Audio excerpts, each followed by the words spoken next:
Alright, this is my three audience members, Mike, Blakley, April, and Dan. And Sean.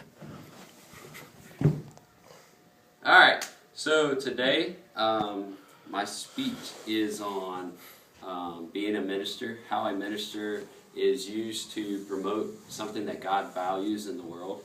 And we're going to go over 3 different points. My 3 points are: God values our willingness to meet the needs in the communities.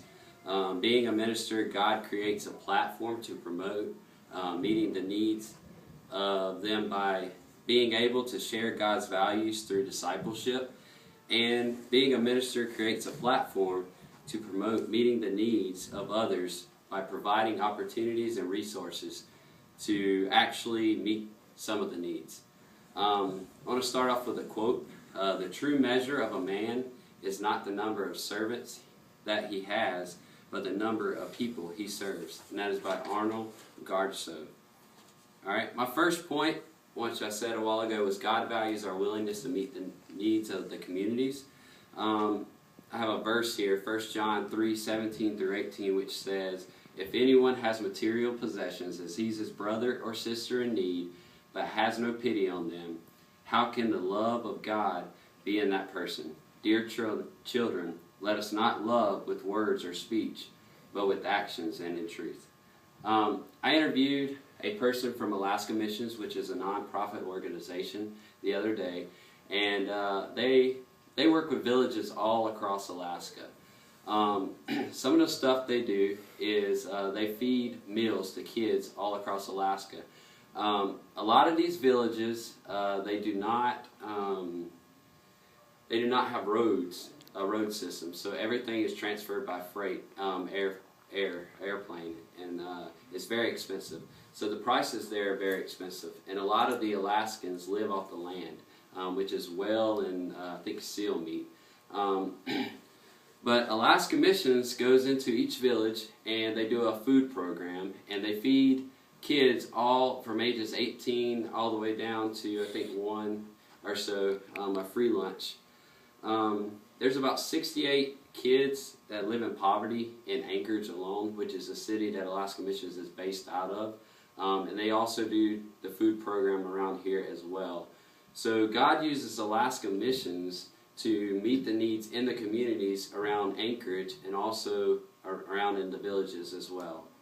My second point was being a minister creates a platform to promote meeting the needs of others by being able to share God's value through discipleship.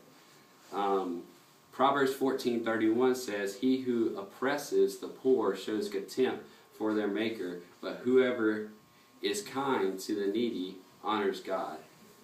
Mike Blakley promotes the needs, meeting the needs of others by helping people like youth with skills, learn life skills that help the better quality of their lives.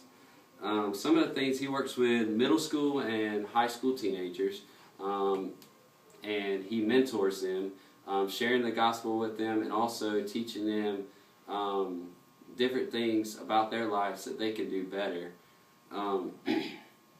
He believes that a person or individual is made up of many different relationships that have been broken by sin.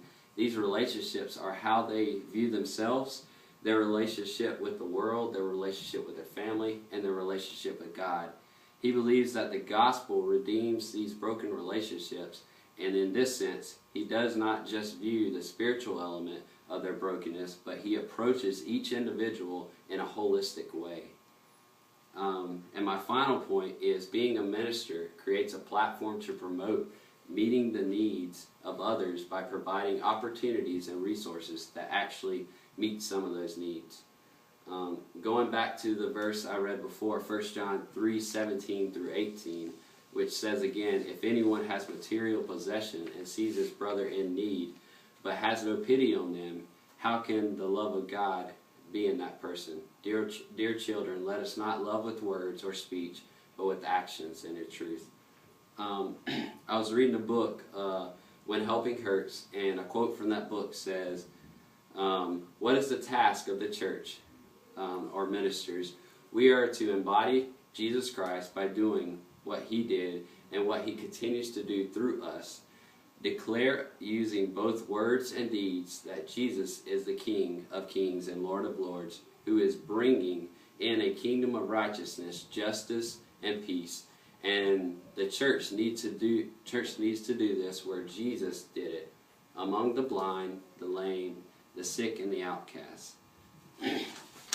So we are at a crucial time in our world where we see so many people that are dying, so many people that are in poverty, so many people that need Christ and have a relationship with Christ. Ministers, they promote that God values the needs of people's human lives, their needs in their communities, and as ministers, we go and try to help these people. We are called to help those in need, to pray for them, to encourage them, and to give them the shirt off our back if we need to. How is your obedience today? Are you promoting how God values to meet the needs of your community?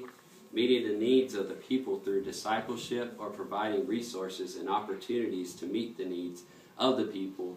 Or are you just sitting back, watching and waiting on a miracle to happen? God calls everyone to go. So what are you waiting for? Let's all go and help those that are in need.